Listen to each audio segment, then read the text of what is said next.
mean guitar. After midnight he performs on a tree branch stage. He is brave, he is outrageous, he is Ozzy the Wonder Squirrel. He will steal your heart and eat all your pecans. He loves cuddling in his fleece when bedtime comes calling. Ozzy the Wonder Squirrel, the cutest rocking squirrel in the universe.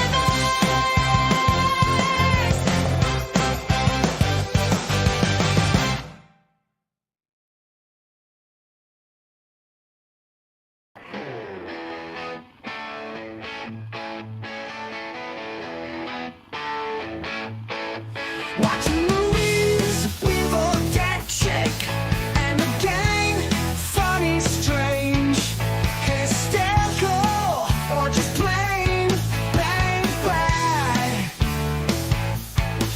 This weekend just got amazing. It's a watch-along weekend. Horror and sci-fi, comedy and more. We got it all this weekend.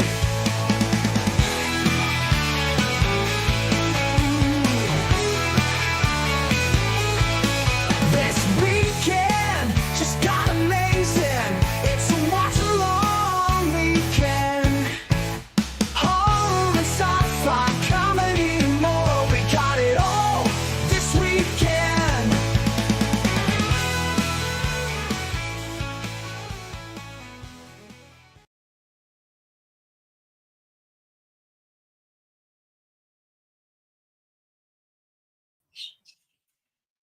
Hey gang,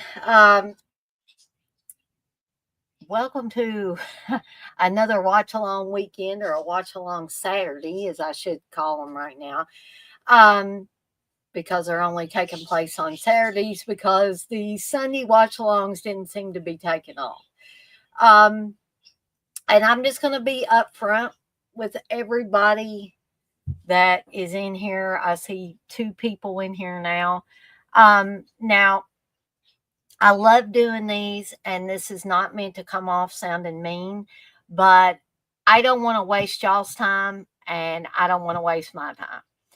So if enough people, hey, the poet, I was afraid I'd lost you as a person that wanted to come in my streams. I realize now people get busy from time to time, but I hadn't seen you in a while, and I was kind of worried about you. You've read the book and seen the movie on Cujo. Okay, so I mean, if the poet wants to stay in here with me, I mean, I'll stick around for the poet, and I'll stick around for anybody else that wants to be in here. But like I was saying, I don't want to waste your guys' time, and I don't want to waste my time, right?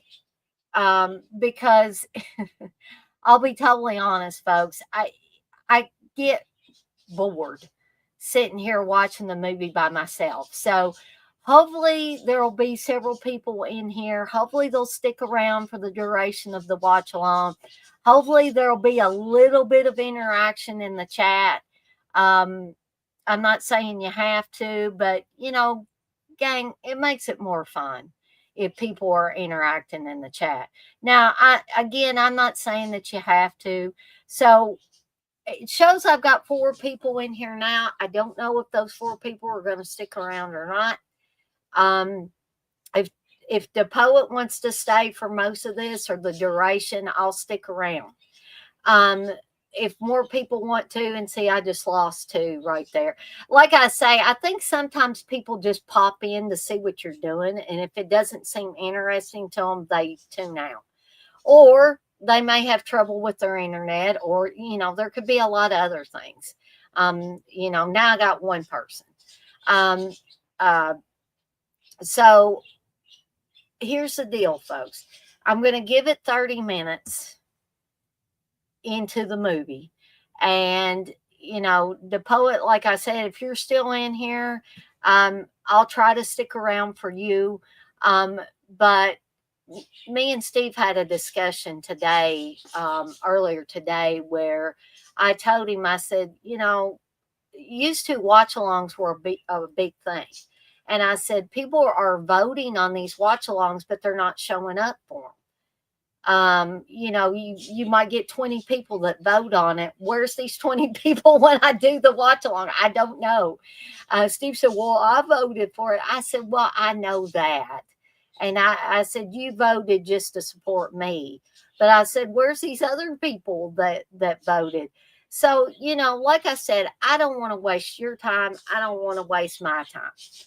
And, if I don't mean to come off sounding mean and hateful on these things, but I want to do things that people are going to enjoy. And if they're not coming to things, that means they're not enjoying it, or they don't think they're going to enjoy it, or there's something else that's more important that they got to do, which I understand that too.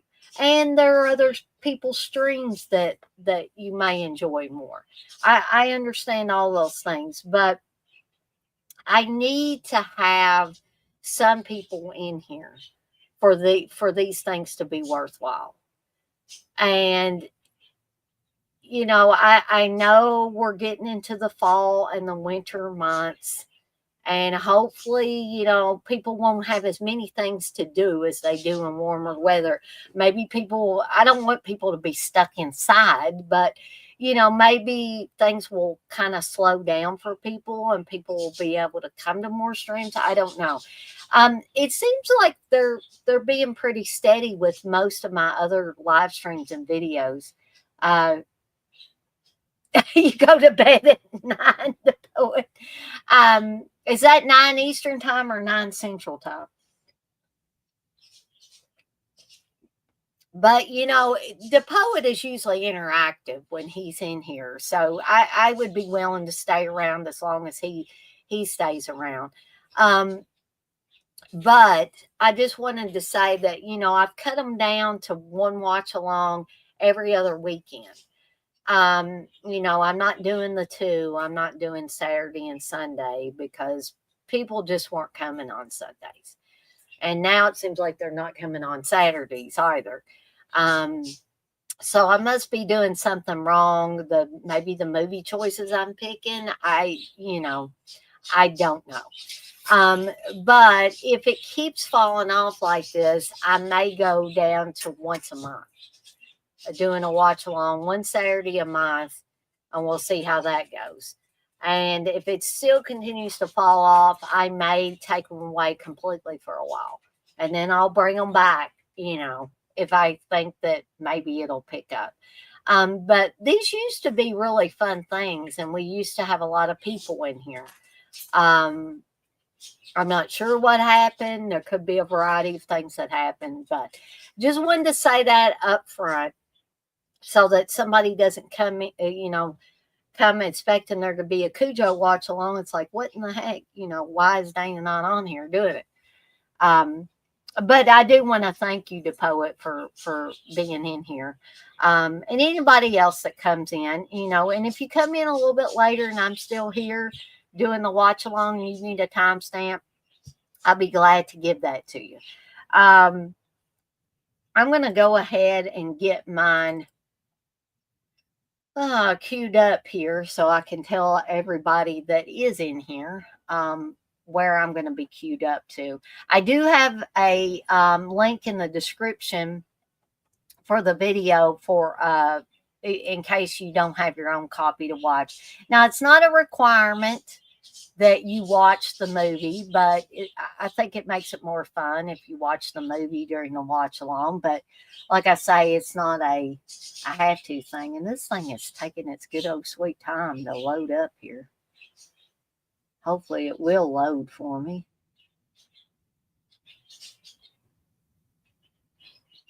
Good gracious.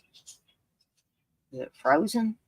Oh, Lord. This is all I need.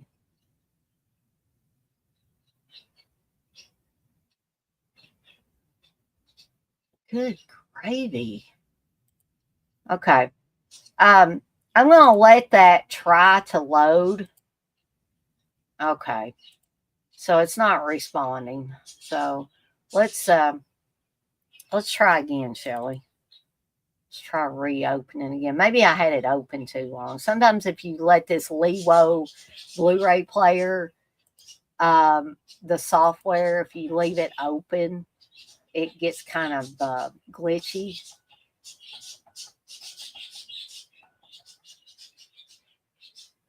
And maybe I shouldn't have done that, but we'll see how it works this time around. Sorry, folks, for the little delay there. Okay, now I think we're getting somewhere, maybe.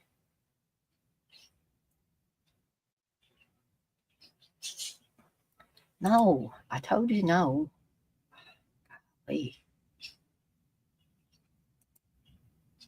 Um, no. All righty. Here we go.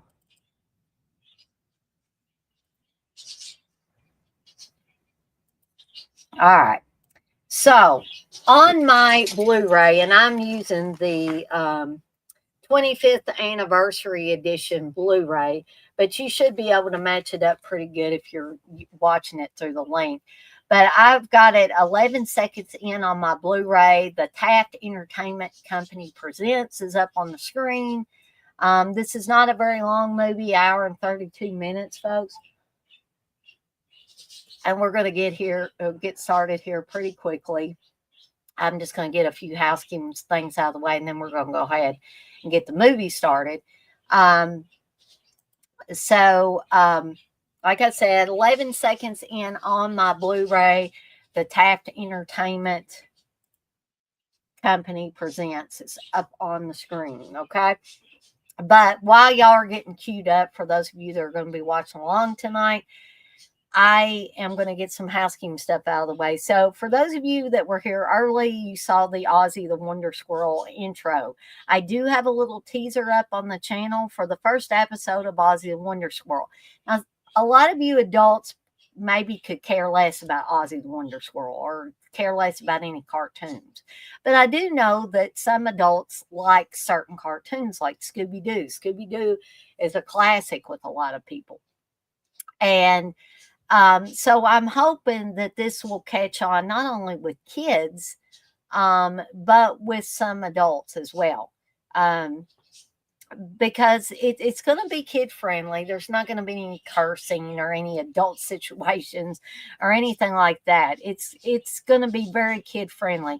It's something that it's safe to sit your kids and your grandkids in front of and just let them watch, which is not always the case with a lot of the stuff I put out. You know, we're talking about horror movies on here.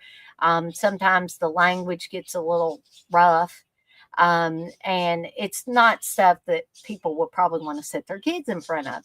So I'm trying to, kind of mix it up a little bit and have a few things that would be more kid and family friendly mixed in with the other stuff.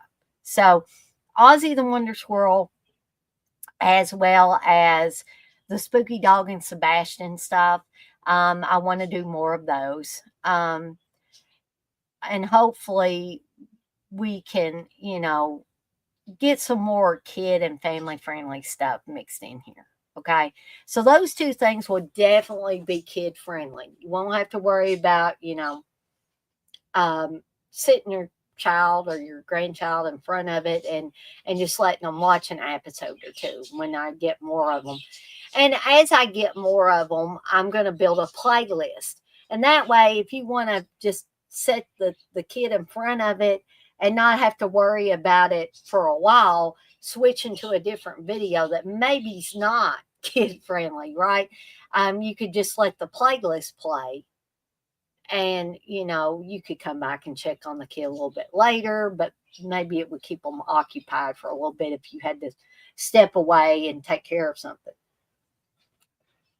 And I'm still, of course, going to do the same, programming that I've been doing that's more geared towards adults, right? But I'm going to have some more stuff coming up this coming week. celluloid trash, uh, maybe some more VHS overloads, horror movie rewind. They're all messed up. And for those of you that watched last night, I had a buffet of Spanish slashers where I talked about Edge of the Axe, Bloody Moon, and Pieces. So if you haven't checked that out, you might want to give it a watch. On October 10th, I have Evil Dead Chick's Hideous Halloween Slumber Party. We're going to be watching Halloween from 1978, Halloween 2, and yeah, you guessed it, Halloween 3. It's going to start at 6 p.m. Eastern Time because we're going to be watching 3 movies together. Be sure to bring your jammies and your pizza or your popcorn or whatever you want to have as a snack, soft drinks, whatever. So we've got that coming up and so much more. So I hope you guys and gals are prepared for all of that. So I guess we'll go ahead and get started and see how the land lays with this movie, and we'll see if we can get some interaction going. If more people come in here, sometimes people come in here a little bit later, so I don't want to jump the gun on saying, "Oh, well, I'm definitely going to cut this off at 30 minutes," but Steve told me, he said, "Well, Dana, you don't need to waste your time." He said, "I've cut off watch-alongs before." I said, "Yeah, but, I try to give people a benefit of a doubt and try to go on for a little bit so that, if people maybe forgot or they say, oh, my gosh, Dana was doing that watch-along. I'm going to go in there and see what's going on." So I'm going to give you guys and gals that might be watching along about another minute or so. Again, I am 11 seconds in on the Blu-ray. The Taft Entertainment Company Presents is up on the screen. And like I said, I'll give y'all a few more seconds to get queued up if you're going to be watching along. There is a link for those of you that don't have a physical copy of this. There's a link in the description for this stream that you can click on and watch it on your own. Unfortunately, I can't stream these for everybody or YouTube will get me for copyright infringement. So we don't want that. So let's go ahead and get started, shall we? And if anybody, again, I love people joining me live on the stream, but here's 2 caveats, folks. If you want to come in live on the stream, and I'll do y'all solid, and I'll put that link in here. But guys, I just want to say, and gals, this is no guarantee that you get to come in live on the stream, because if I don't know you and you've never been on a stream with me, I'm going to have to know something about you, and I'm going to have to know that you're not going to get on here and do anything nefarious, because people have, at least one person has done some things that they ought to be doing and showing certain body parts that they ought to be showing. And thank goodness I saw this backstage before I added them, or it could have been a disaster. So we don't want any of that. You got to keep your clothes on. You can't be doing certain things to certain body parts. Okay. Yeah, this stuff is for adults, but nobody wants to see that. Okay. If they want to see that, they can, get a porno, I guess, and watch it in the privacy of their own home. But I don't want any of that going on my stream. And people can say I'm exaggerating, but trust me, folks, I saw it backstage, and if I had allowed that person on, and yes, it was a male, if I had allowed that person on, it would have been a disaster. And so that taught me a very valuable lesson, to be careful who you allow on a stream with you. So if I know you, if you've been on a stream with me and you behaved, I'll be glad to add you. Also, no kids. No kids. Okay. If you are under the age of 18 and if I see you backstage and I even think you're underage, I'm sorry, I cannot add you. In fact, I would rather kids not be in these things, period. A lot of this stuff is marked not for kids, with the exception of the little animated shorts. Okay. So again, I'm not trying to be mean. I'm just trying to be, upfront and honest and keep things safe for everybody. Okay. Um, Plus, I don't want any angry parents or grandparents or anything like that. So, all right. So now that I got all that out of the way, let's just go ahead and we'll do the countdown. We'll get this party started here. So here we go. 3, 2, 1. Press play. And we are off and running, folks. I always thought the opening for Cujo was kind of creepy, the way the red mist swirls and makes the name Cujo. I always thought that was creepy, the way it comes on. So we have Dee Wallace and her husband, Christopher Stone, in this. Unfortunately, Christopher Stone, I think he passed away from a heart attack, maybe in the 80s sometime. I think he was, pretty young to be passing away from a heart attack. But he and Dee Wallace were husband and wife.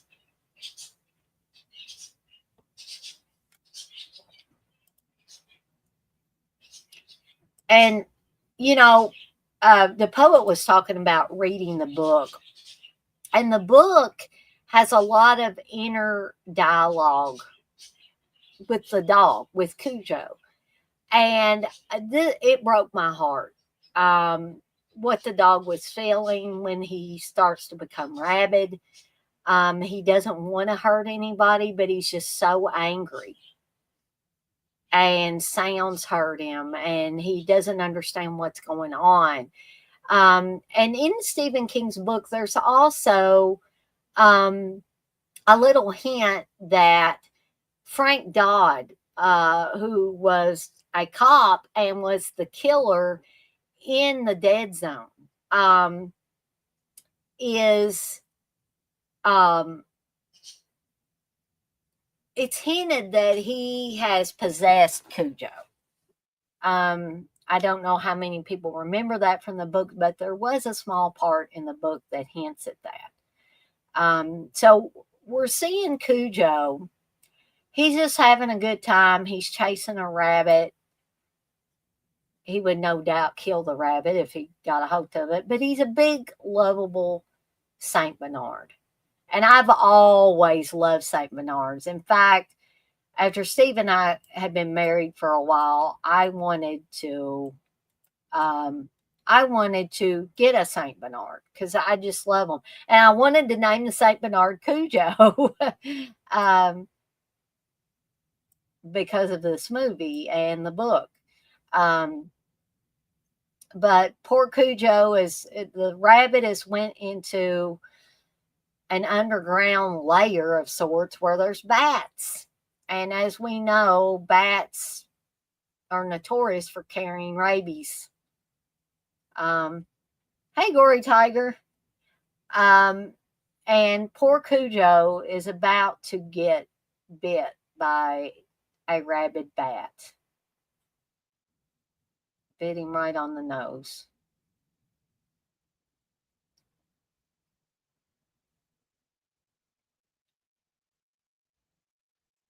And they make bats look rather vicious right there. And of course, this is based on the novel by Stephen King.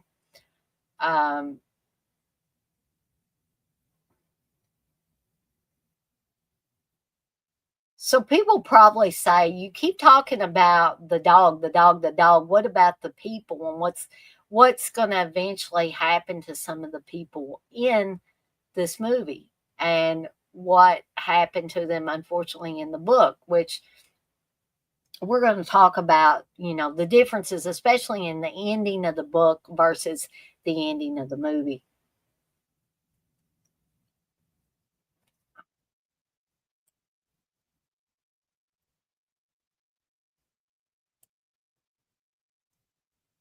It even looks like Tad there, um, played by Danny Pintaro, that y'all will remember. Well, 80s kids will definitely remember from Who's the Boss. But it looks like Tad has a Saint Bernard, like a stuffed animal Saint Bernard there. That's the first time I noticed that, really. And of course, little Tad, as most young kids are, is kind of scared of the dark. Um, I think most kids go through a spell where they're scared of the dark or scared of things under the bed. And how many times as a kid, as a young kid, did you, like, it seemed like it took you forever to get back in your bed, after the light was out, and you were running back to your bed, and it just seems like the room gets longer and longer, and it's like you're afraid something's going to snake out from under your bed or whatever and get you. And also, the closet is a very scary place, and Tad thinks there's a monster in his closet. Yes, the poet, you are right. They did have more than one dog in this, as well as having some puppets. There are actually some behind the scenes pictures of people with, like, guys with dog heads on their hands. So yeah, and sometimes you can tell it if you watch this closely enough, or you've seen it a bunch of times. But yes, there were several Cujos.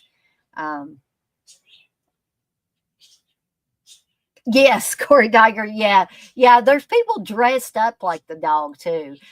There were just certain things that, even though the live dogs were good, they had several dogs that were good at certain things that they would use. There were some things that you just couldn't use the dog for, and you had to use either the puppet dog heads or the people actually in the dog suits.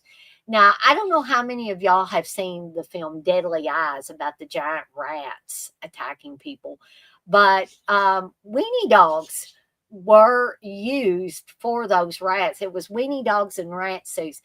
And if you watch Deadly Eyes really closely, or you pause it in certain areas, you can see those weenie dogs running around, and they're just having a heck of a good time.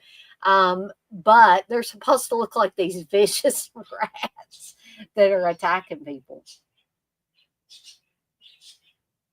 So Tad's dad, played by Daniel Hugh Kelly, who was also in soap operas and stuff too, um, is telling Tad that, there's no such things as monsters, Tad. They're not in your closet. And um, Tad's father is going to write him the monster words eventually. That's going to help Tad out. See, he's saying there aren't any monsters, Tad. Only in stories, that they're not real.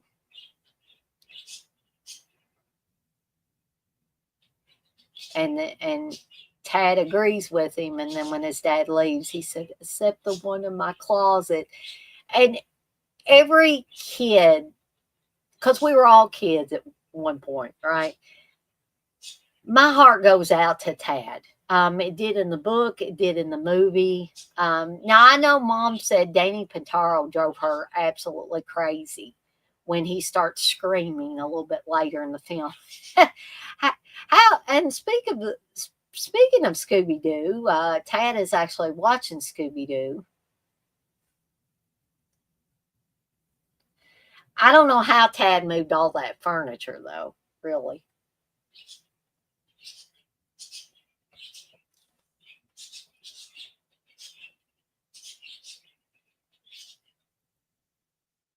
And here, Christopher Stone, Dee Wallace's real life husband, is playing Steve, the tennis pro here. And he also, refinishes, I guess, wood, like the horse that he brought for Tad.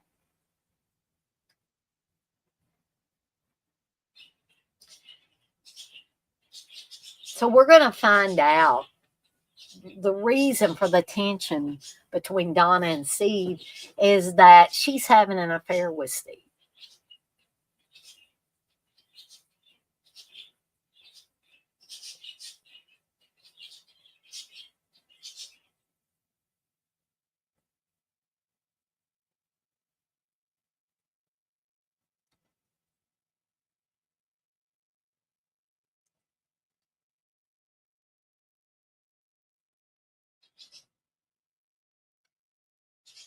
So this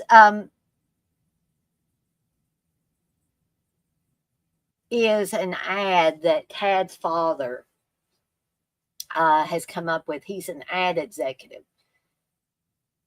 And we're going to figure out that something goes horribly wrong with the dye in this cereal. And Tad's father and his partner at work have to do a little reconnaissance. They're having to back up and punt because kids got stomach flu or something and were throwing up red dye, and their parents thought they were bleeding to death. They're peeing and puking red dye all over the place, basically.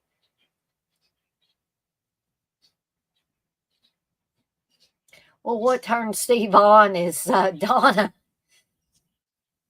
um, which probably wasn't too hard for them to do this because they were husband and wife. Um, Although, having cameras all around and stuff probably made it a little bit more difficult.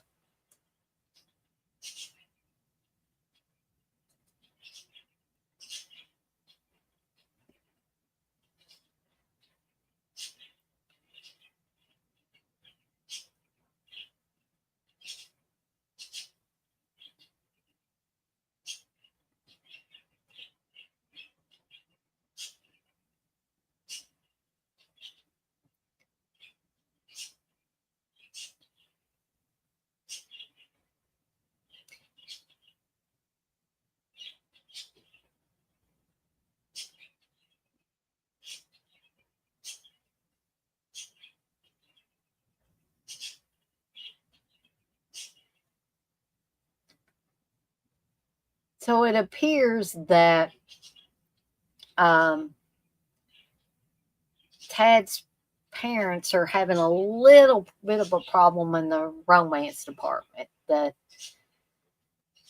he says this marriage is definitely running out of conversation, isn't it?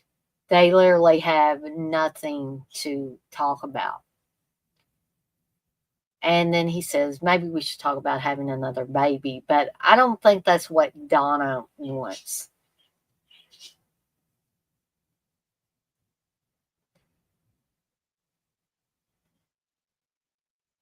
And as much as she loves Tad, I think maybe, you know, doesn't make an affair right. But I think part of maybe the reason why she is so attracted to Steve is the fact that he's footloose and fancy free. He doesn't have any attachments.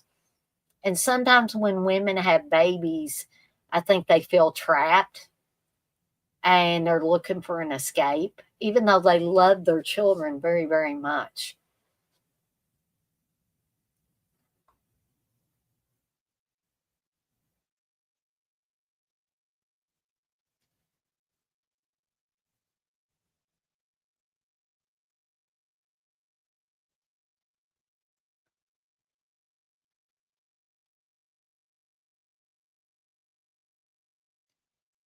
So this is the first time we're hearing about Joe Camber, who is a local mechanic who will fix vehicles at his home.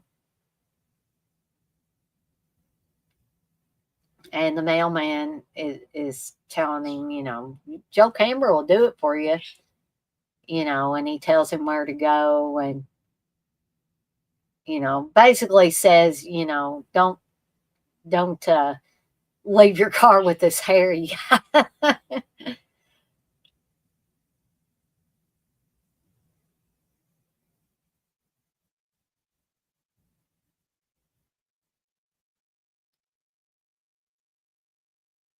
So the family drives out to Joe Camber's farm. And this is the first we're going to see Cujo after his unfortunate accident with the bat.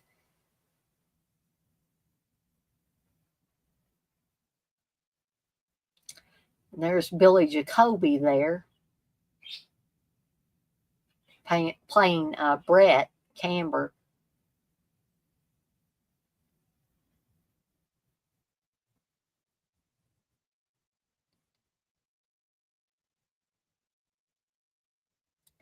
And I think one of the reasons why a lot of Stephen King stuff resonates with me is because it's a lot about, small towns and stuff.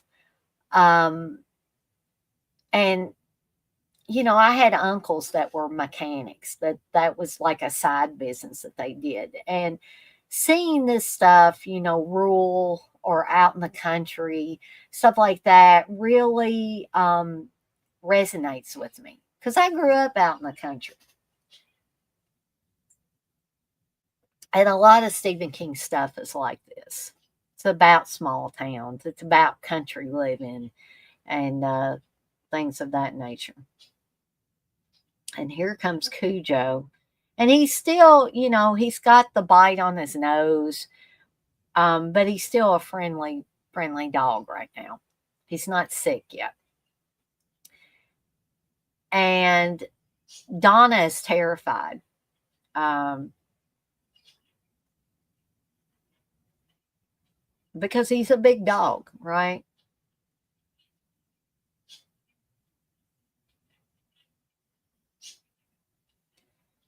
So Donna's, she's like, Vic, she's very concerned. And he's like, it's all right.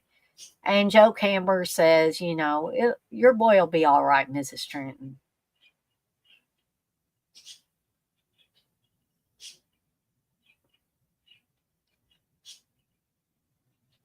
And it is supposed to be hot. It's supposed to be summer months. But if you notice, um, Brett, he has a t shirt on. There's the offending bite on Cujo. But you'll notice that Donna has a long sleeve dress on. Tad has a sweatshirt on.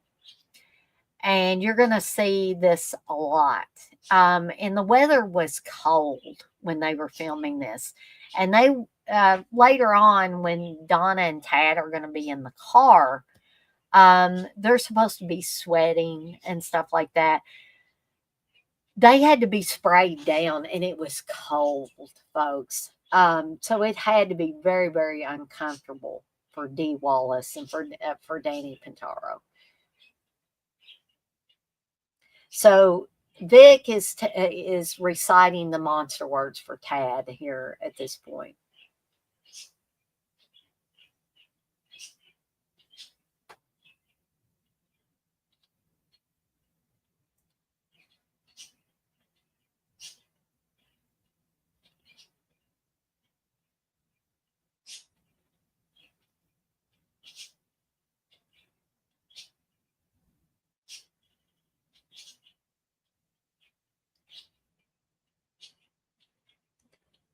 And you can tell here that, and some people might disagree with me, and that's okay, that even though Donna is having an affair with Steve, um, you can tell right here that she loves Vic.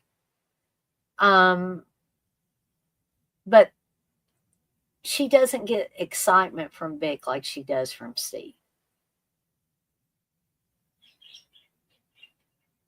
And you can see that Vic is hurt here when she just basically rolls over and goes to sleep after kissing him. So here is where the trouble starts for Vic and his partner at the ad agency. The dye in the cereal, like I said a little bit earlier, is causing kids that get a stomach virus to puke up what appears to be blood. And they're peeing this red dye as well. So very frightening for parents. And they've had to recall the cereal. And Vic's losing his shit basically here. He says, you know, the sharp cereal professor comes into people's homes and he says, trust me, you know, trust us, trust this cereal. And there's all kinds of not just the one with the offending red dye in it. There are a whole bunch of sharp cereals.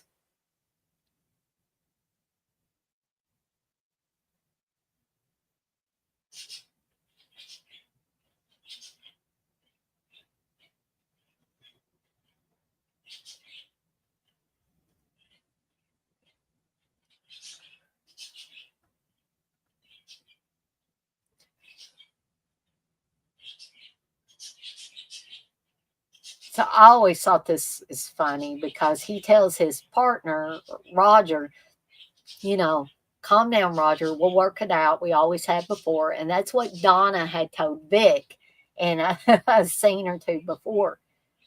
Um, so Roger is getting a little heated and he says, hey, buddy, you know, it's not my dye, it's your dye. And, you know, Vic is, you know, Roger, calm down. Oh, there's going to be a special board meeting. They're going to reassess the professor and they're basically getting yelled at. They're getting chewed out. And I think almost everybody has gotten chewed out on a job at some point in time. Even the best workers in the world. So we know what that feels like. So now we're starting to see unfortunate changes in Cujo. He's, you know, his eyes are running. He's got, you know, stuff running out of his nose. The bite looks infected, and the sound of the machinery that Joe is using causes Cujo to whimper and run away because the rabies is starting to set in at this point.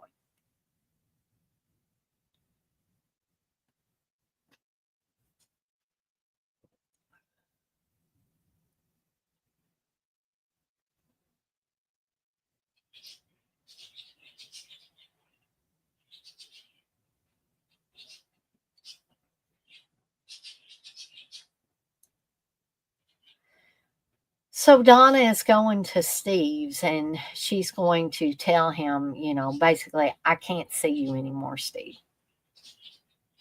She's feeling very guilty about the affair.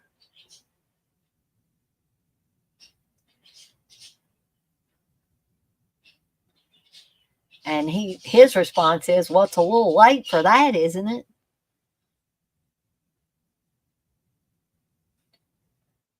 And he says, well, can you tell me why? And she said, I don't know. I got this terrific husband, this terrific kid, and here I am screwing around with the local stud.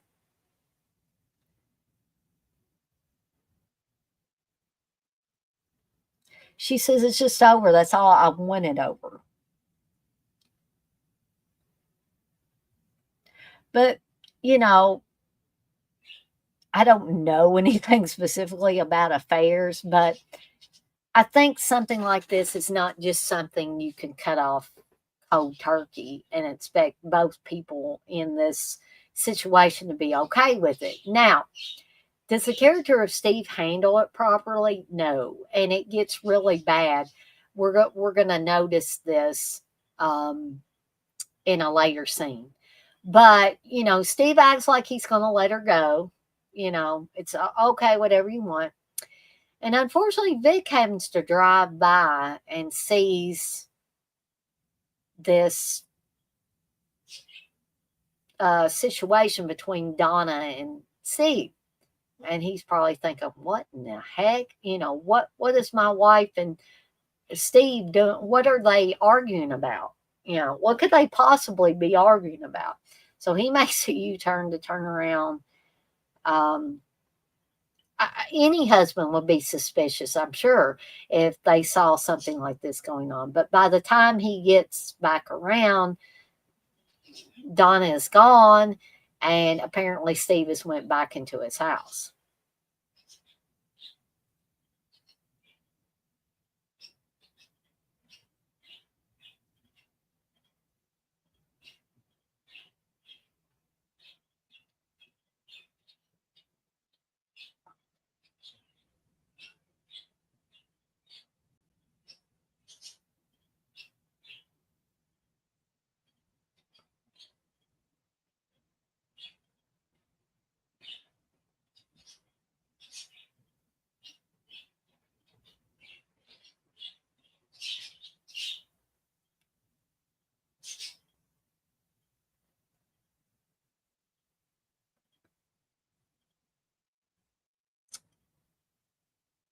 Overdone with gone.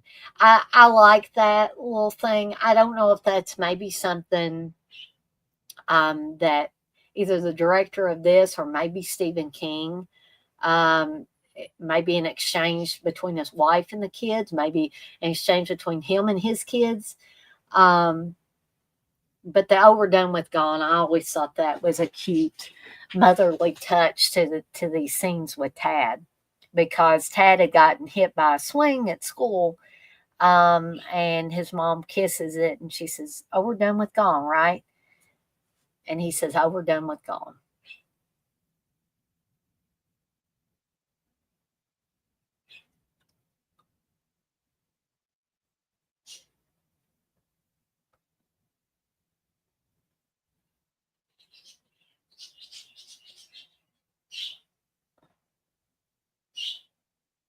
And we saw that the Pinto was lurching, which means, unfortunately, there's trouble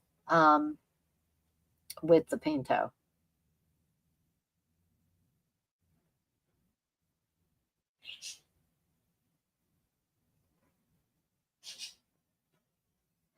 So Vic is asking Donna, because he saw that situation a little bit earlier. He said, "So what did you do today?" And she says, "Groceries and errands."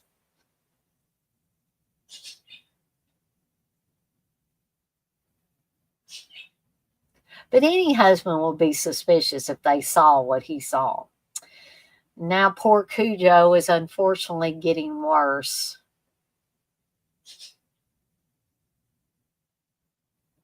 His eyes are bloodshot. They're running. Um, he's trying to get away from any and all noise that he can get away from.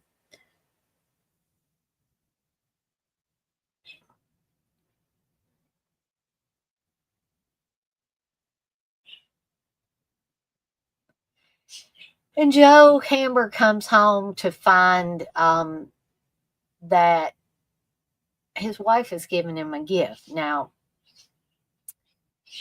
and poor Cujo's going under the porch to try to escape, all these terrible sounds that are going on.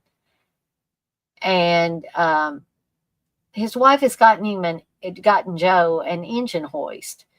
Um, and Joe says, you got to tell me what's going on. We can't afford this. Um, he says, damn well can't afford it. But his wife Charity has got a little bit of a surprise for him.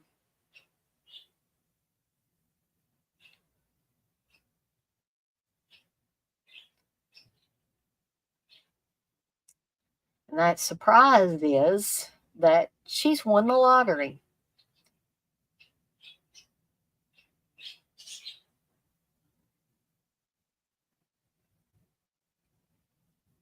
$5,000. Now, that probably doesn't sound like a lot of money nowadays, but back when Cujo came out, that was probably a pretty good amount of money to have. So Charity is wanting Joe to let her go visit her sister and take Brett with her for a little bit. She says, I got you a present, Joe. Now you give me one. And she wants to go to Connecticut to see her sister.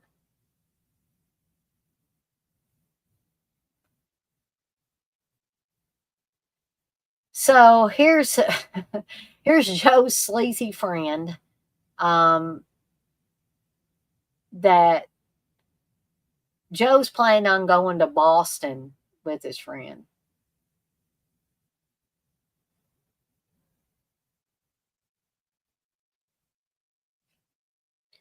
And you can see that poor Cujo is continuously getting worse. He doesn't even want to be touched now. And Joe, slaps, not beats him, but how you'll pat a dog. He can't even stand that. He whines.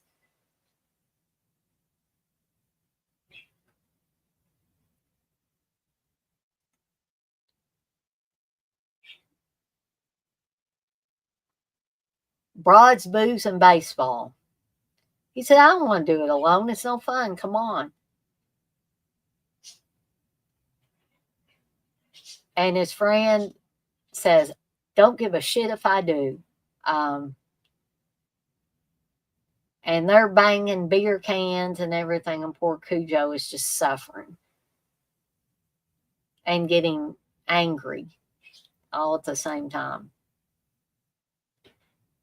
And what a dog will normally do, not just a rabid dog, but a normal dog, if they are in pain, they want to strike out at whatever they think is causing them pain. Anybody that has been bit by their dog because, maybe their mouth was sore and you touched it and you got bit, or, there's a place on their body that you touched and you didn't know they were sore. Dogs don't have the kind of understanding that people do. They just want to strike out at whatever they think is hurting them. So I would think that the same thing would happen with a dog that had rabies. As much as they love their people, the disease is making them go mad. And deep down, they don't want to hurt anybody, but they don't know what to do. So this is the scene coming up where Steve obviously goes over the line here with Donna. In fact, he almost assaults her in her own kitchen.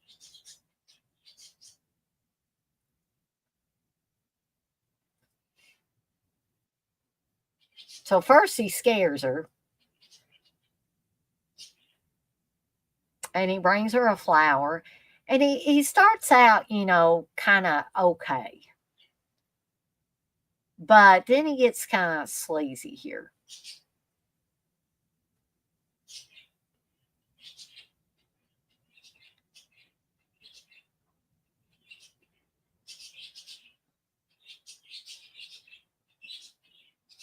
And he says he misses touching her, and she's like, I quit it.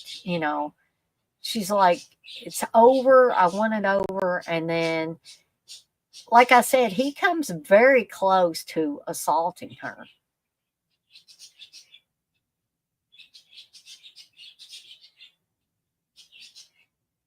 And she said, it's my home.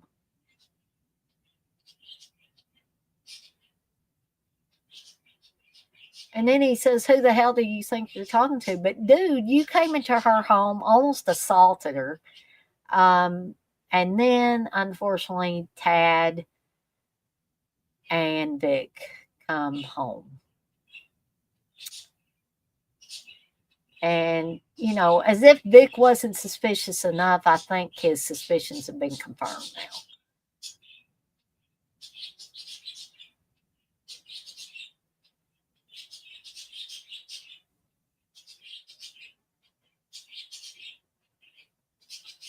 so Steve leaves. Donna's cleaning up milk and eggs that's spilt on the floor in the altercation. And Vic just says yes or no. And Donna knows exactly what that means. And she looks at him and she says yes. And what is there left to say? Vic just turns around and walks out.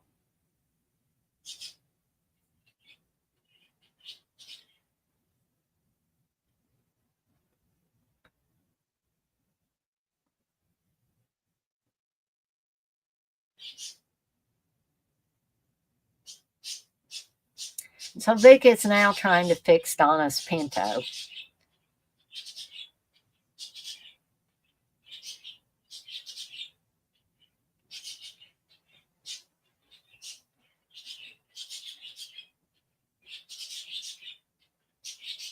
And kids always have a way of picking up on vibes between their parents. If there's trouble in so-called paradise, the kids know about it. And he tells his dad, I don't want you to go away for a week. I want you to go away for one day. I don't want to go to day camp.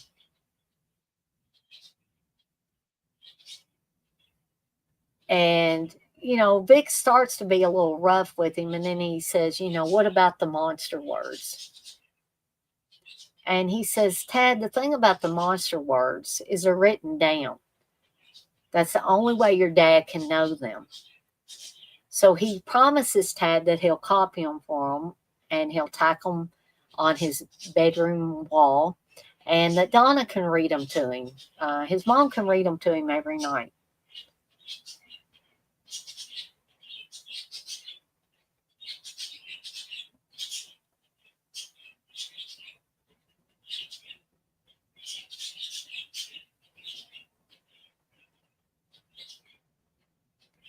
And Donna asks him if he fixed her Pinto. And he says, no, I don't have the tools. Take it up to Joe Camber's. It's only 7 miles.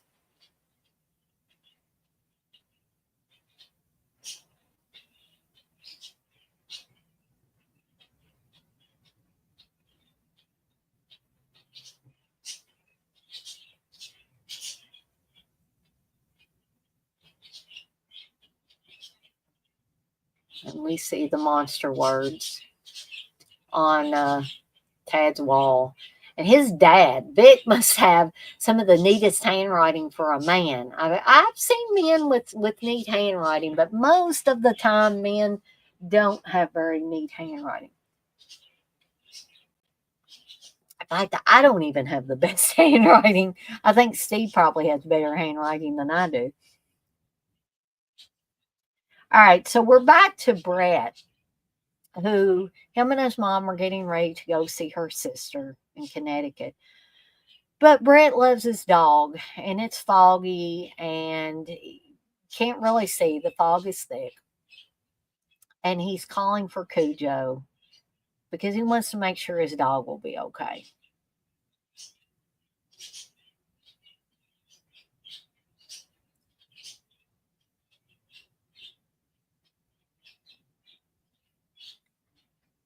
And this is another scene where you can tell that the poor dog does not want to hurt Brett or anybody else, but he cannot fight this madness that the rabies is causing in him. So Brett's still looking for Cujo. He's coming through the fog. And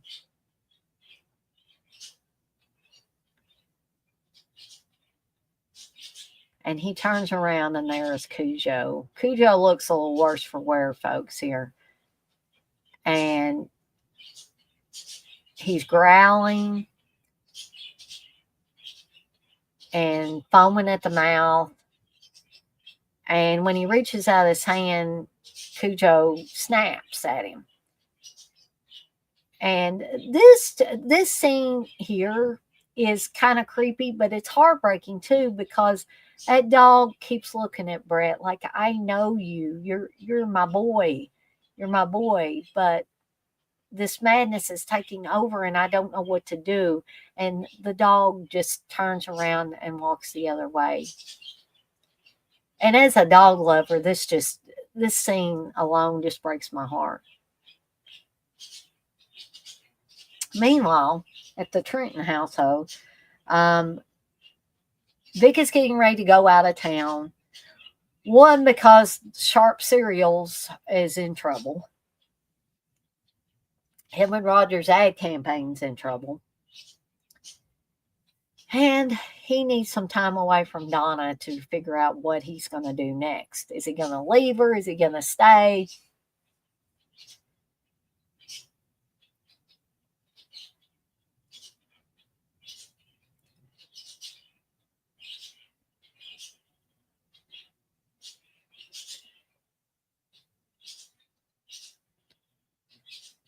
And Donna can't let him leave without, talking to him.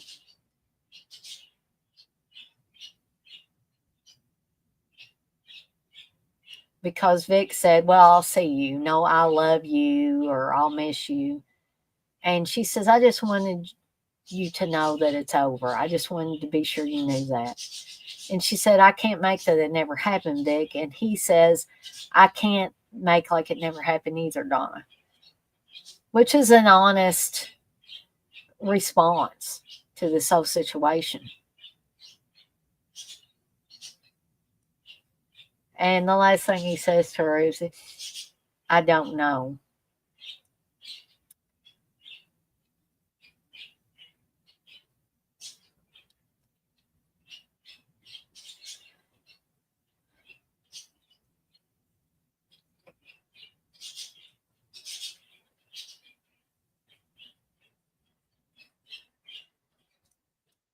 So Brett's going to have a conversation with his mother about Cujo, and he tells her, he was dripping foam at the mouth. He says, I'm worried about Cujo. This morning I saw him in the fog. He was all bloody. He was dripping foam at the mouth. And he says, I think I better tell Dad. Of course, if he had told Dad, there probably would have been no rest of this movie. But his mother stops him and says, no, your dad would jump all over something like that. You just leave Cujo be, and your dad will take care of him. And then when we get to Connecticut tonight, we will call your dad. And you ask sort of casually, you feed him my dog, Daddy. And then you'll know.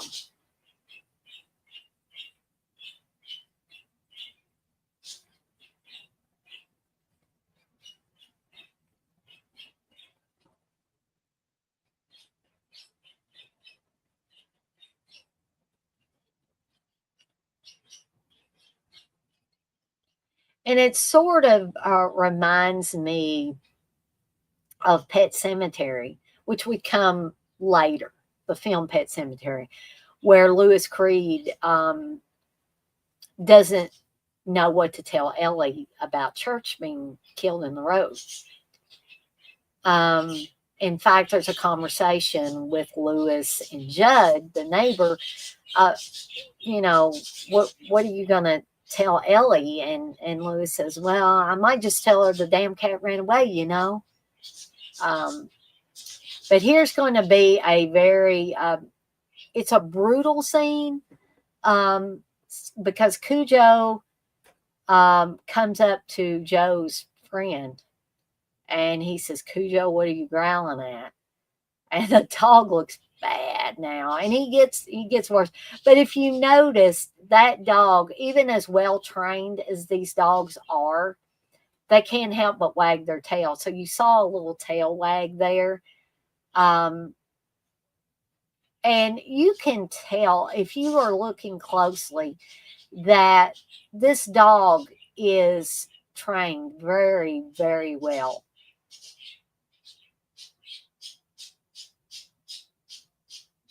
And Gary, Joe's friend, is, screaming at the dog saying, I don't give a shit. You hear me? I don't give a shit. And he says, you ought to be dead, you stupid son of a bitch. And this dog is beyond reason now. The rabies is officially took hold now. And all he is seeing is blind rage. And so he's coming right through the screen door, right for Gary. And this is a big dog, folks. But you can also tell, like I said, that these dogs are well trained.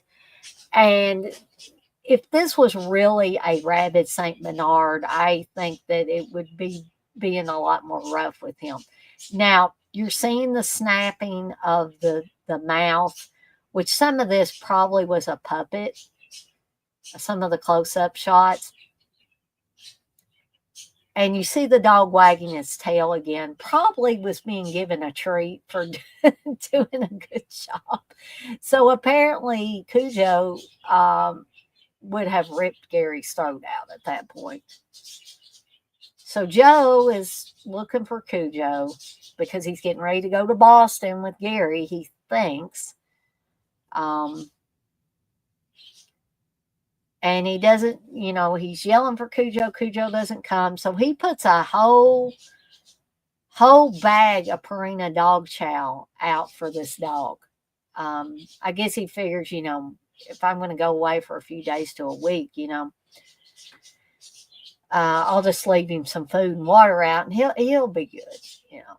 And then he heads over to Gary's house, and he notices, that the screen door's all torn apart. And he's probably thinking, what in the heck? Did somebody attack Gary? Like a person attack him? And apparently there's blood.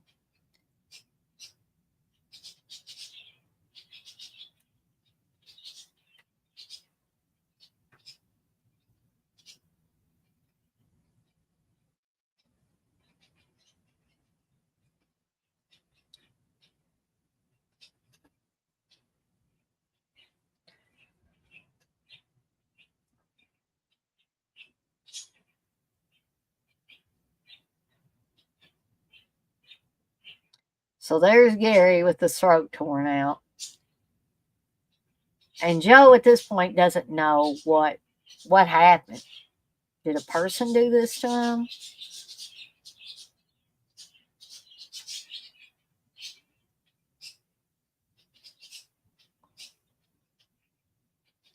And then Joe's like, oh my gosh, if a person did this, maybe they're still here.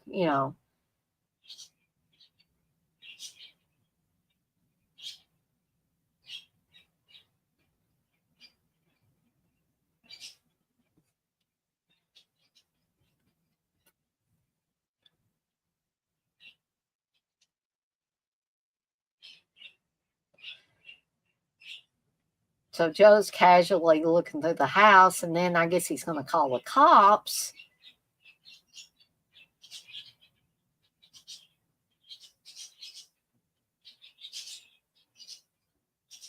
And then Cujo walks in. And he realizes now that Cujo is rabid. He's like, oh my God, you're rabid.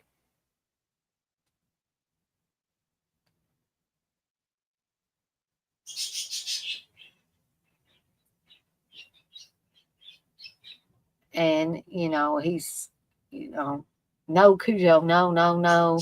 And we know what happens to Joe. So Donna and Tad are on their way in the glitchy Pinto that's still lurching, trying to make it to Joe Camber's, unbeknownst that Joe is now dead.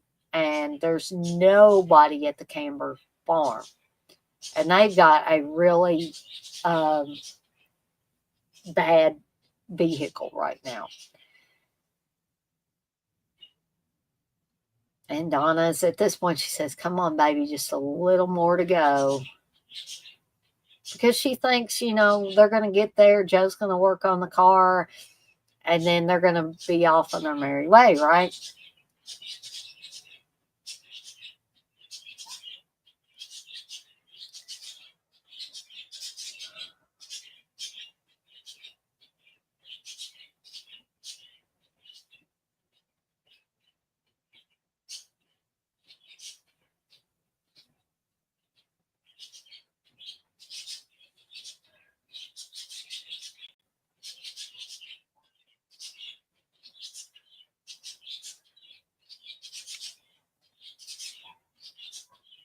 So Donna's like, Tadder, we're gonna see if anybody's home because Tad was like, is anybody home? It doesn't look like it. So she's saying hello, and Tad's having trouble with the seatbelt.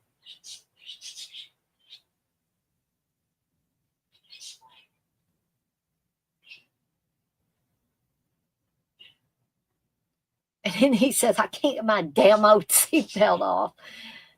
Which is probably, damn is probably a word he's heard from his parents. Um, yes, the poet, the car scenes freak me out too. Um, and I have become, over the last several years, very claustrophobic. And the thought of being trapped in a car and you have to keep the windows rolled up, and if it was really hot, oh, I can't even, Oh, and there's Cujo is no longer the friendly dog that he was. Um,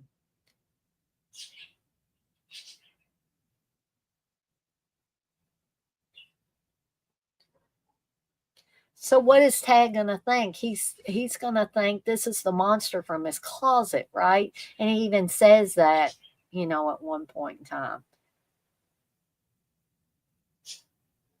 So Donna is real, you know, trying to get the window rolled up, and then Cujo comes around the other side. She has to quickly shut the door. But again, folks, this is a very large dog. Saint Bernards are over 100 pounds, I believe. See, Tad saying he got out of my closet. Um, he said, how'd the monster get out of my closet? Can you imagine, a mother, you know, trying to explain to her child, and she tells him it's not a monster, Tad, it's just a doggy.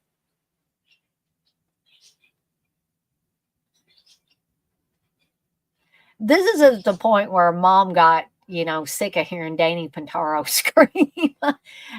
She said, oh my gosh, that kid is driving me nuts.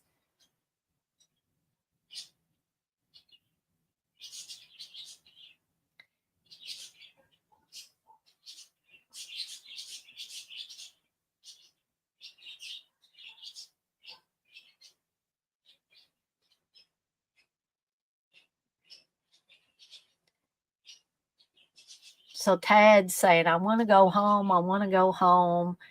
And Donna's like, she's not trying to hurt Tad, but she's shaking him a little. And she says, we've got to wait a little bit, Tad, and then we'll go home. Um, we'll go home in a few minutes, which is heartbreaking. You don't want to. I mean, nobody would want to be stuck in this position. This would be a horrible position to be stuck in because you can't get out of the car because the dog's right there, right?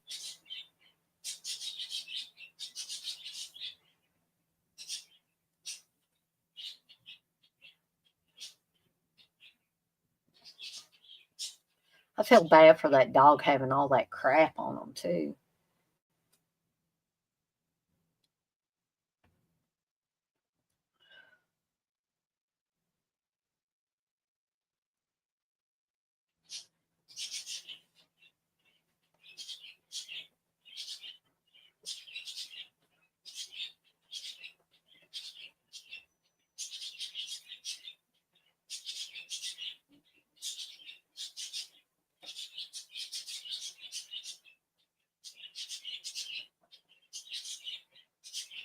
So Tad's, he's like, Ma, can we go now? And she says, cross your fingers, Tad. And the car does start up. But again, if everything worked out well, and she looks at the dog, and maybe she shouldn't have stopped here and says, fuck you, dog. Because maybe she should have went on. Um, but my heart, even with all this viciousness, my heart still breaks for the dog. because a rabid dog, again, is not going to understand what is going on. Why do they have this rage? Why are they wanting to hurt people? Why do sounds hurt when they never did before?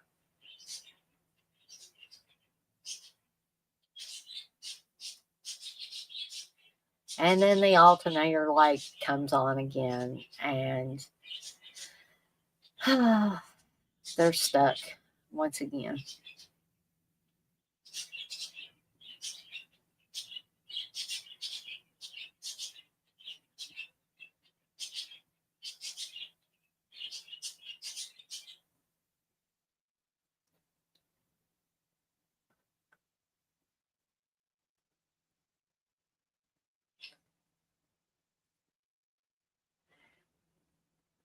Excuse me, folks. So Ted is asking a typical kid questions. Can he eat his way in here? Can he get in here to us? And then he says, I wish he would die. And truth be told, probably the poor dog, if a dog was really rabid like this, would wish for death as well. They do a very good job of making it look hot, too. Um, but the thing was, like I said, Danny Pintaro and Dee Wallace had to be sprayed down continuously during these car scenes because it's supposed to be hot, but it wasn't, especially the nights. The nights were cold.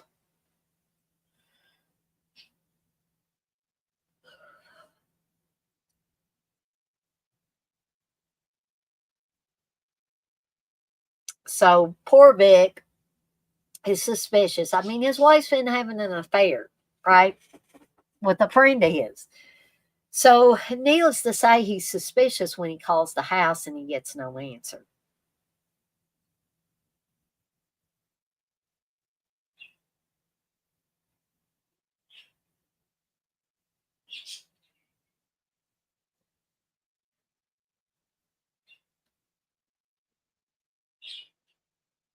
So now poor Tad has to go pee.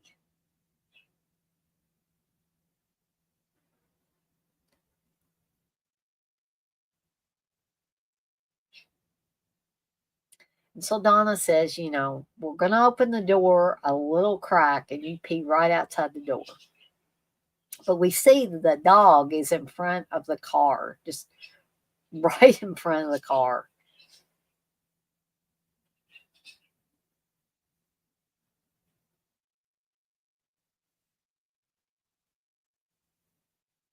And then the phone starts ringing in the Camber's house. And Cujo's going to go crazy because the sound's driving him crazy.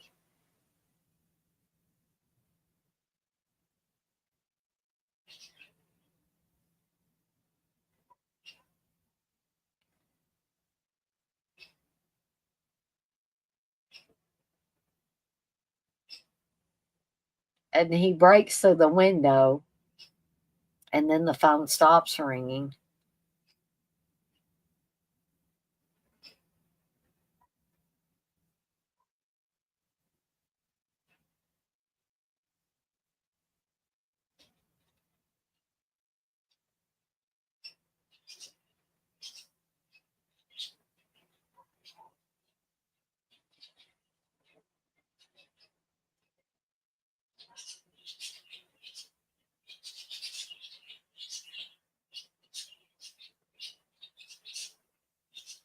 And then, of course, they've been here all night at Joe Camber's farm, and the sun is starting to rise, and another day is starting.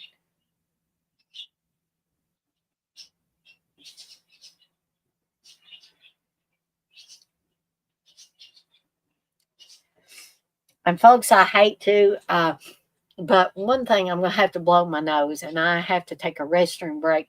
So, for those of you that are watching along, just bear with me while I go away for a little bit, but just keep on watching the movie, and I will be right back.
All right, gang, I'm back.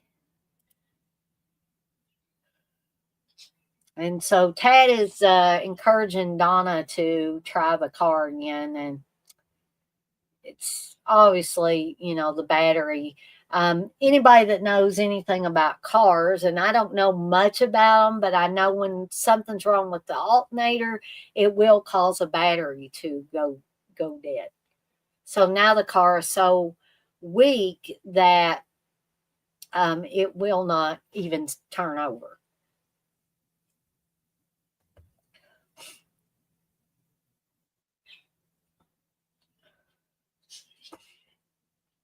So um, the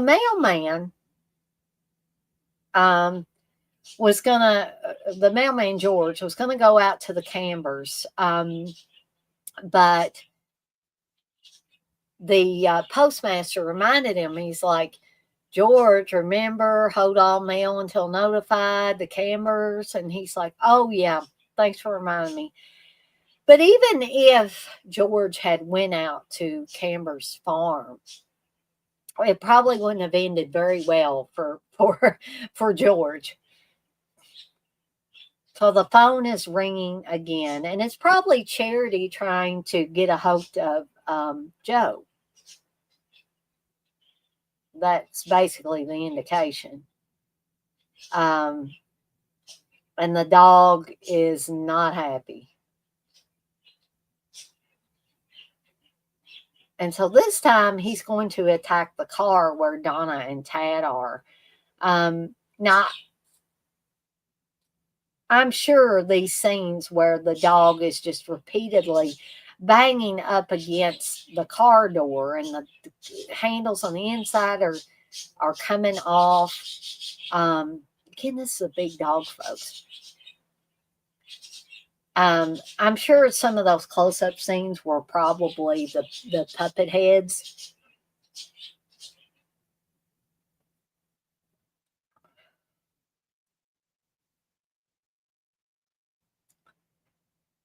And he even breaks the glass and chews off the door handle, folks. This dog ain't playing around. And she's trying to keep Tad quiet because he says these loud sounds, you screaming and stuff, it makes the doggy angry.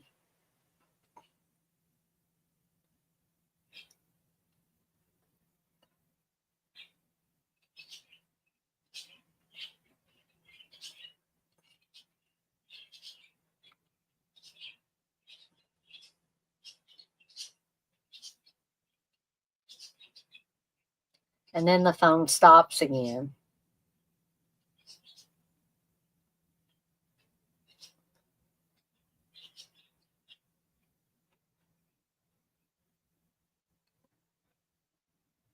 And again, Vic is trying to call home with no answer.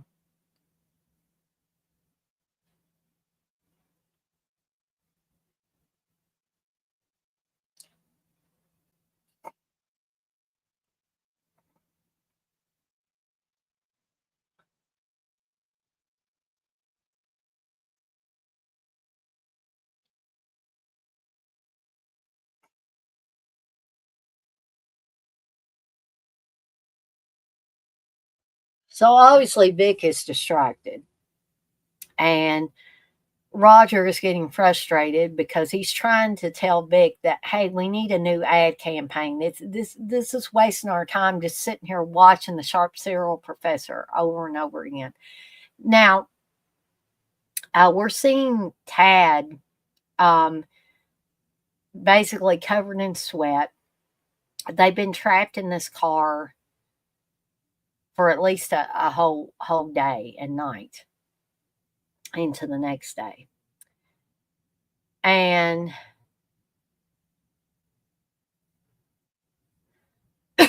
we're going to soon discover that Tad is going to have some seizures because of this. Because young children really can't take these kind of, environments. And this would definitely be an unusual environment for a young child to be in. We can see that Donna is sweating. as well.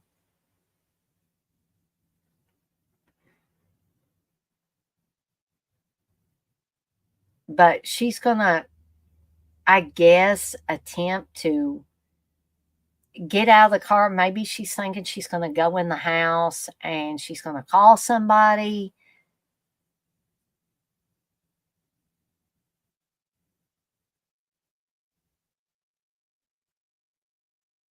So she's managed to get the door open.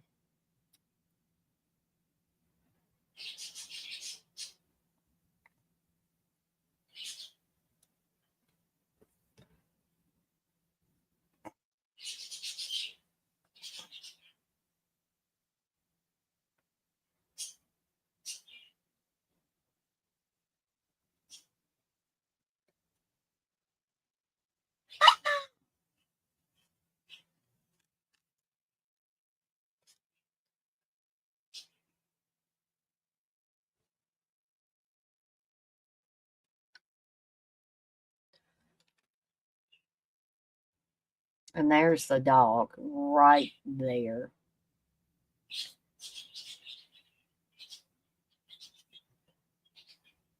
Donna's managed to get out of the car.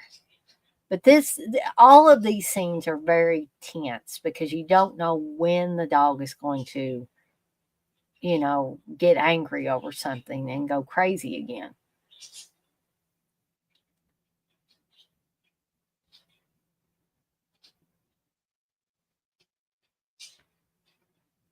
And I think Donna heard something, and so she's under the car and she looks, but we don't see the dog there anymore. Oh no. So he's come up behind her, and she's very vulnerable here, and he attacks her, ripping at her clothes and more than likely her skin.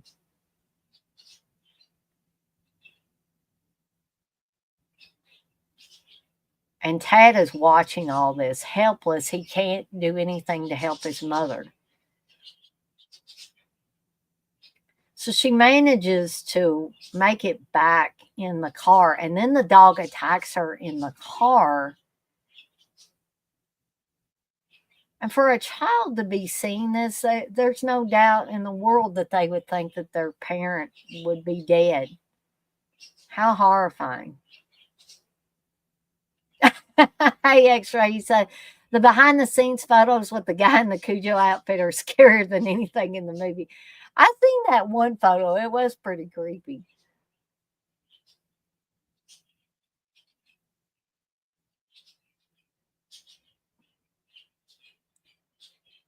And I think, they did an incredible job with this because had they shown, more of the attack and stuff, I think it would have been a lot less effective than these real quick shots. It's kind of like the Jaws scenario where you don't want to show too much of the shark or it looks fake.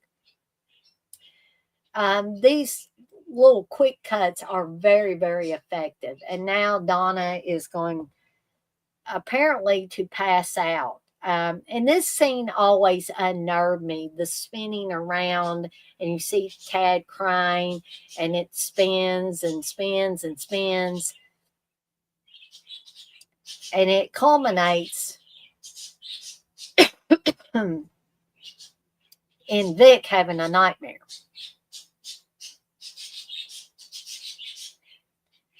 X-Ray, you say a movie about a maniac wearing a full dog outfit stalking people would be pretty creepy. Yes, it would. Dee Wallace was definitely the best mom in 80s cinema. Yeah.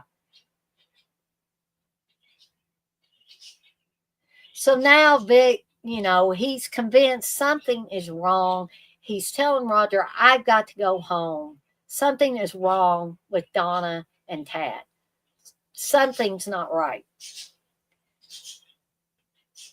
And Roger's like giving him grief about it.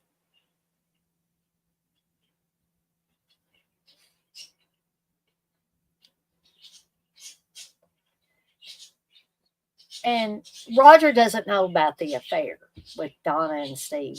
And so finally Vic tells him Donna's been having an affair. Um, he said, before I left, she said that was done, but I've been calling her and nobody answers at home.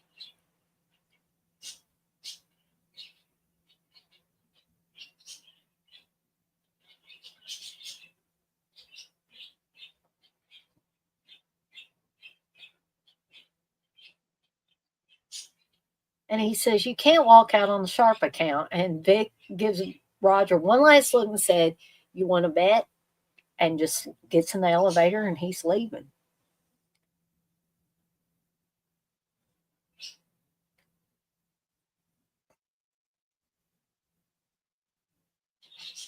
So Donna's been bitten viciously already. So we know, but probably now the rabies is coursing through her right now. So we don't know how much time she has left before it takes full hold on her.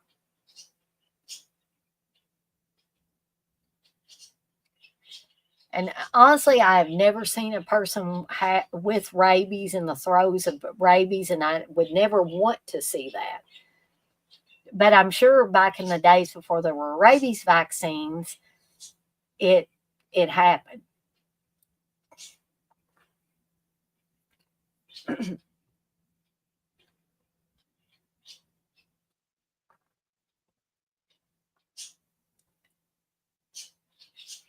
And she's praying to God now to please get her out of here, get her and her son out of here. You've seen it on video, X-ray. Ooh, I don't even think I'd want to see it that way. You say it's horrific, no doubt that it is. I mean, you've seen what it does to animals. So imagine, just imagine a person. They look possessed. Yeah. No, that is something I definitely do not want to see. Would never want to see.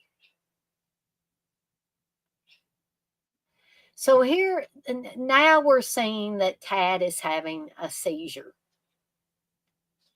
Now we don't know, is this a latent thing that's just coming up because of all the trauma, or is it just because of the trauma? Now, I think more along the lines of it's the trauma of being trapped in this car. It's hot. Um, it's repeated trauma. The dog is trying to get him again. And, Donna's like, I got to keep him from, what they say is swallowing your tongue. And she's wanting him to breathe. And she's like, come on, breathe. And then Tad comes out of it. And he says, I want to go home. She's singing Four Little Monkeys laying on the bed. She's singing a kid-like song for him.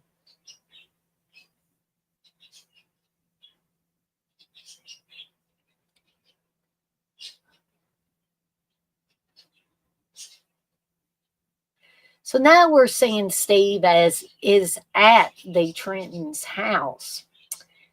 And he's going to do what some disgruntled people do. And he's going to basically destroy the house, rip up the the bedding, and,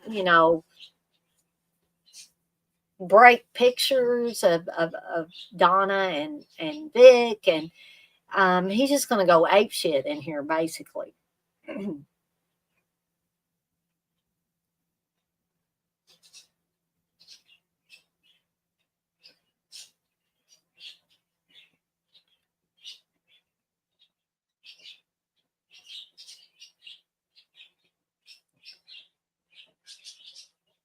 So we see those ominous looking knives there. They're very sharp. What's Steve going to do with those?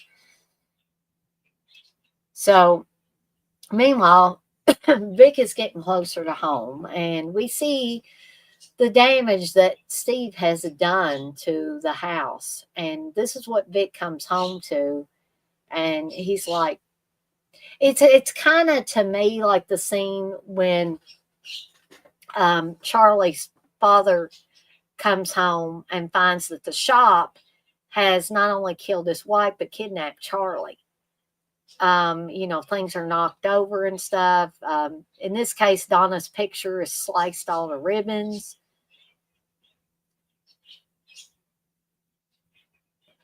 And so Vic's telling the cops it was Steve that did this. Steve Kemp did this.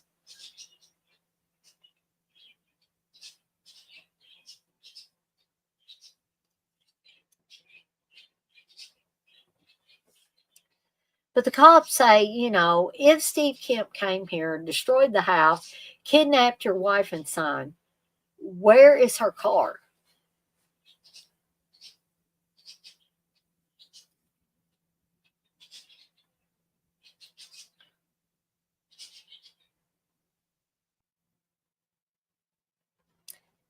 So meanwhile, another day at the Camber farm.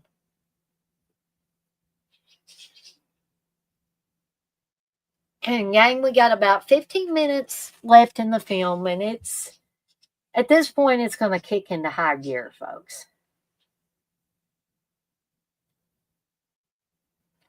And the sheriff is going to go out here.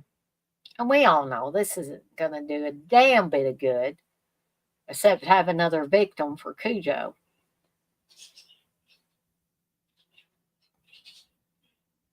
Because he doesn't know, the sheriff doesn't know what he's up against, but we do.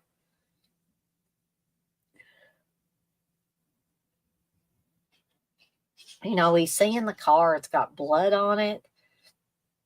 It looks like it's been through hell.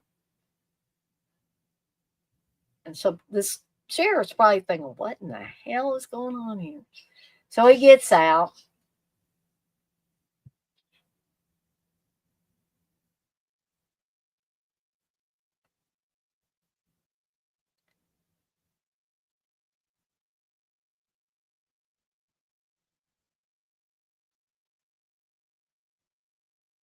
And this is Sheriff Bannerman, who was played by Tom Skerritt in The Dead Zone. So now we got another actor playing him. But this, unfortunately, is going to be the demise of Sheriff Bannerman here. Again, they're showing like quick cuts, which I think is very, very wise in this case. It makes the attack seem a lot more brutal. So Bannerman is struggling to try to get away from Cujo. He's being attacked repeatedly. He's trying to get up to a high vantage point, hoping the dog won't get him, but the dog is relentless at this point.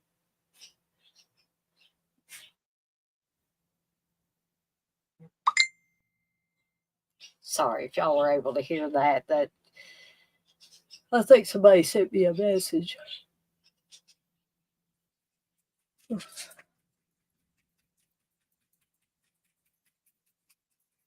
So this is going to be, unfortunately, the end of Bannerman.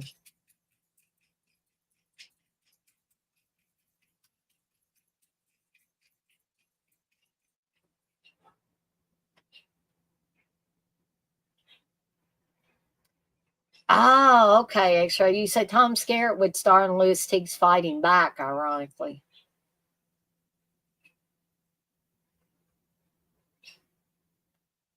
So unfortunately, Tad is in the throes of another seizure. And Donna is like, she's frantic, she's trying to get him to breathe. She's like, not now, not now. And so he comes out of it and he's just keeps saying over and over again, I want my daddy, I want my daddy.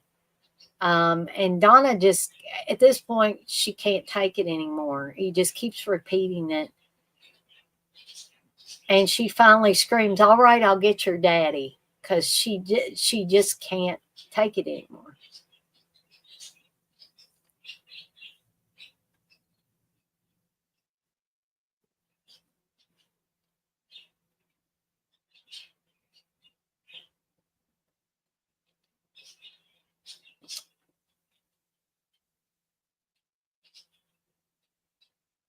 So the detective comes back and says, we picked up Kemp, but he admits that he trashed your house, but your wife and son weren't with him.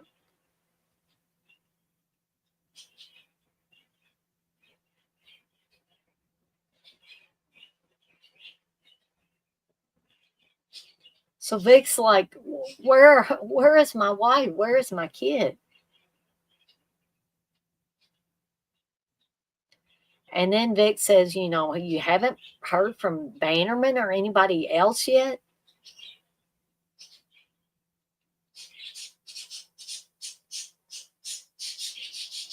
So they knew that Bannerman went out to Joe Camber's farm. So that's where Vic is headed now.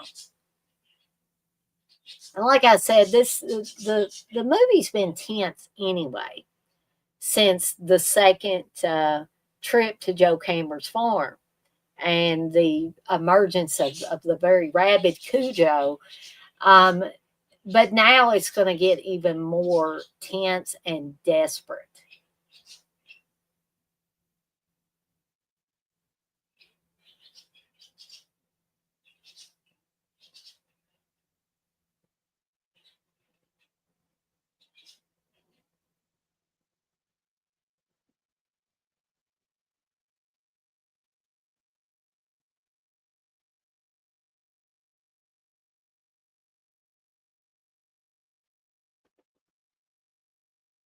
So this is going to look really bad. Tad no longer looks like he's having a seizure. It looks like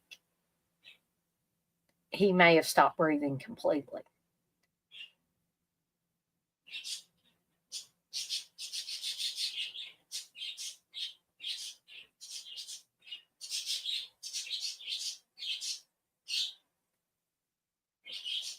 And so at this point, Donna is becoming desperate. She says, "Dear God, save my baby.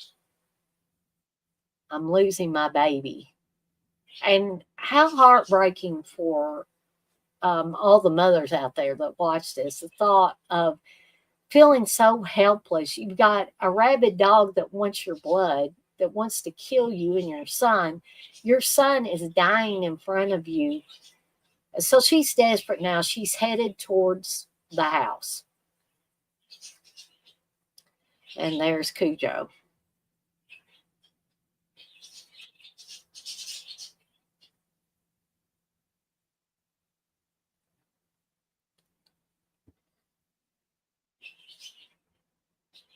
And so she's trying to run away from Cujo and she's got a bat. And even at this point, I know she's not really hitting the dog with the bat, but the indication there within the movie is that she's beating this dog in the head with a bat. And even at this point, when the madness is fully taking hold of Cujo, I still feel for Cujo because you're seeing that dog, a well trained dog, rolling on the ground as if it's been hit.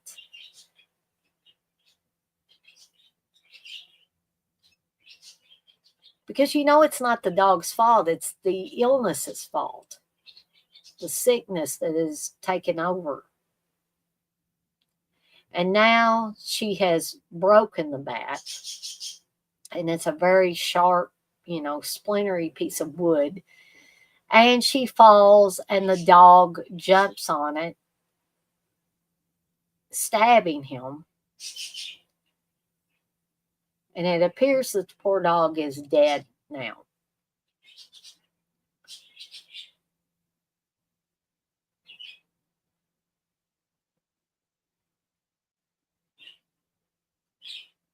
And she's also got Bannerman's gun.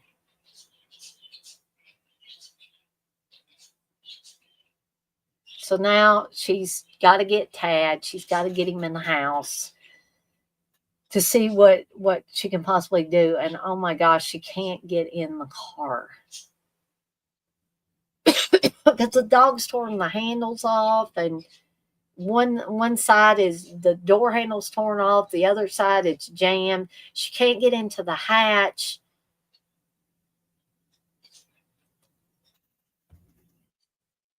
And so she starts banging on the glass and the hatch with the gun. And she's able to break it.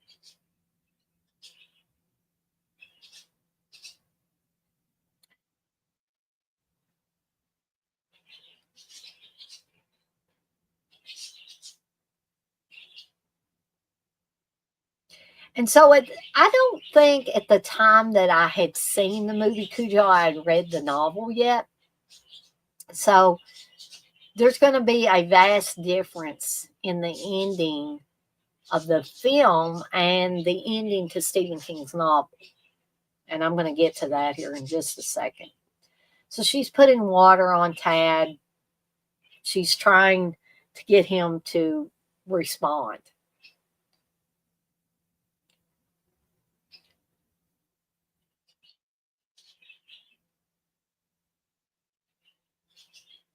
She's going to desperately try to do mouth to mouth on him.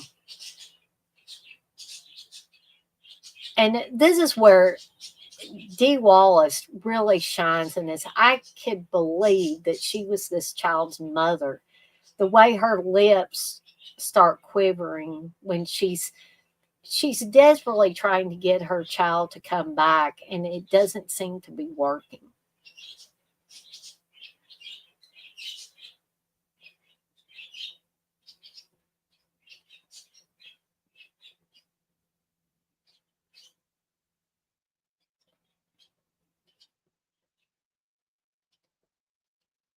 And he starts to breathe.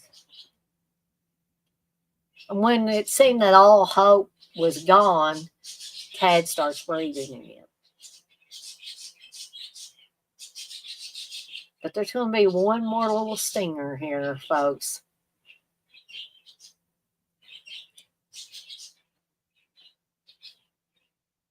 Cujo is not dead, and he comes crashing into the window, into the kitchen, and he's ready to attack. And Donna shoots and kills Cujo with Bannerman's gun. Now, the big, huge difference between the ending of this, the film, and the ending to the novel is that the little boy dies at the end of the novel, folks. But they wanted to let the little boy live in the film. And Stephen King was like, hey, it's your movie, it, it's only fair that the little boy live in the film version as opposed to my novel. And so we get this last scene of Vic coming to Donna and Tad's aid, and we are at the end credits. Now, the book goes on a little bit further. I mean, it tells you that Tad didn't make it, that Donna had to go through very painful rabies shots. And very much, like a lot of Stephen King stuff, has a downbeat ending. And I don't think that's because Stephen King is a bad guy. It's just he's knowledgeable enough to know that sometimes life doesn't play fair with us and that we lose people we love. Even parents lose children, and they shouldn't lose children, but it happens. But for those of you that were disappointed by the book, that you were heartbroken by the book, that Tad dies in it, and forgive me if there are those of you that haven't read the book, but this was a huge difference in the book and the movie. But I hope you guys and gals that have been in here, X-Ray, the Poet, Gory Tiger, I hope that you have enjoyed this watch along for Cujo. And I stayed with you guys and gals, if there were any gals watching, for the duration because there was some conversation going on in the chat and there were people coming in and out. So I was able to stay on. Um, but,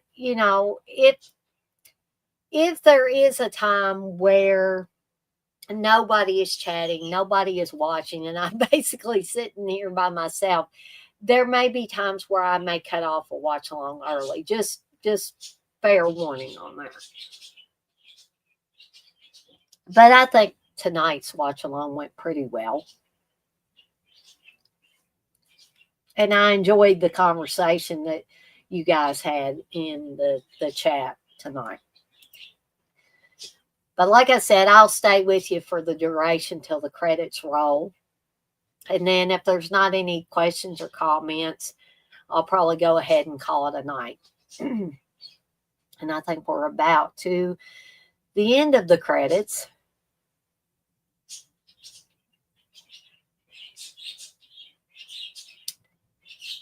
And yes, we are at the Paramount logo.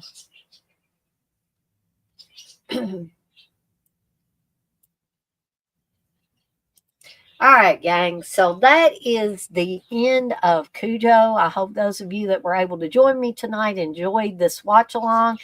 There is a new poll up for another watch along. The next one's going to be a body horror type of film. And I consider David Cronenberg to be the king of body horror. And so I have 3 David Cronenberg films on the poll. This watch along will take place on Saturday, October 4th. Videodrome is still in the lead by a little bit, but the choices are The Fly from 1986, Shivers, and Videodrome. So if you want to have a say-so in the next watch along movie, be sure to get your votes in on that. So that you will be able to have a say so. Also, want to remind everybody before I get off of here for the night about the 3 5-movie horror packs I'm giving away on Deadites on Deck. Okay. And how do you enter? Well, you got to be a new subscriber first off. Second of all, you need to subscribe, and then under the video that announces the Halloween prize packs that I'm going to be giving away, and there are 3 prize packs that I'm going to give away, 5 movies each with them.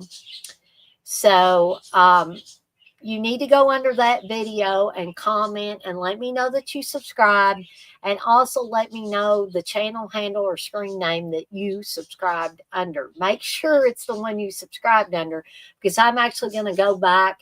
Oh, and also make sure that I am able to see that you subscribed, okay?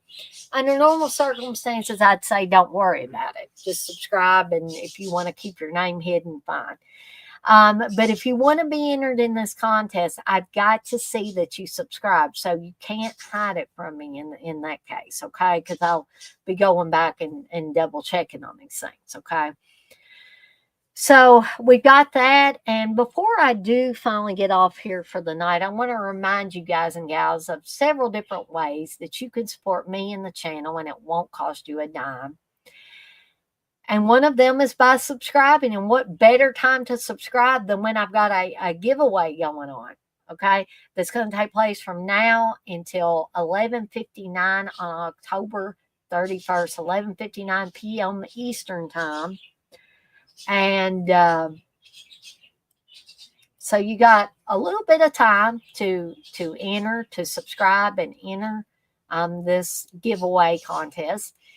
And if nobody, takes me up on it, then maybe we'll, expand it out to people that have already subscribed, and we'll do some trivia or something to give them away. Because I got way too many movies in the house. I got to offload some of them. Now, these aren't brand new movies, but they do play well. Okay.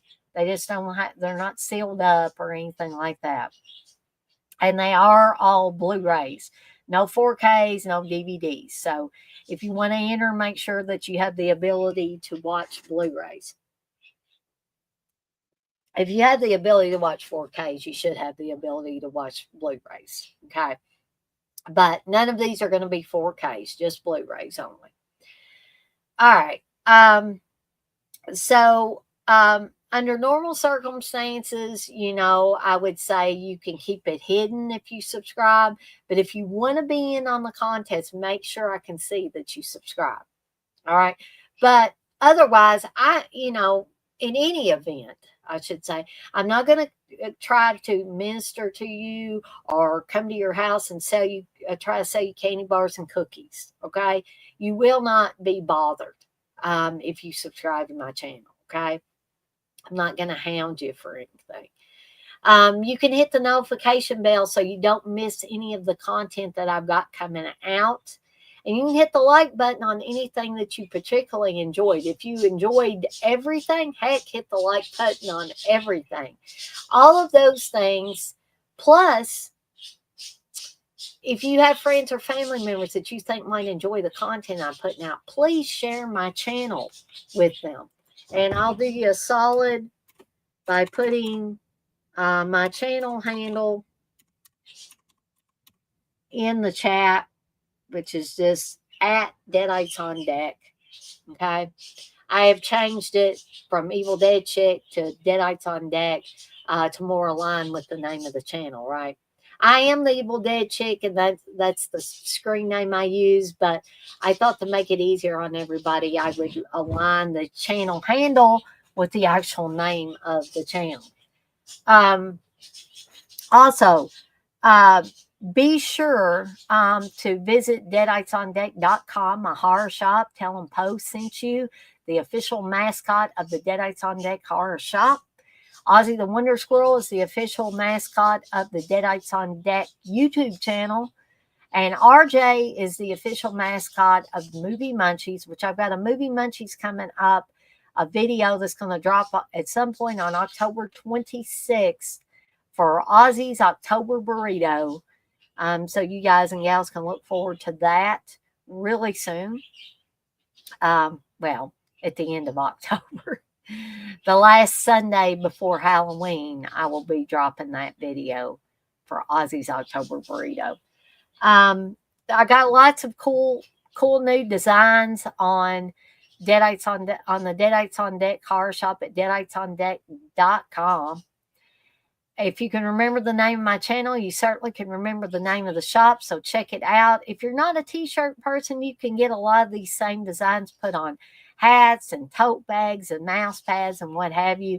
I also have scented candles and blended teas, booga booga bears, pyro plushies.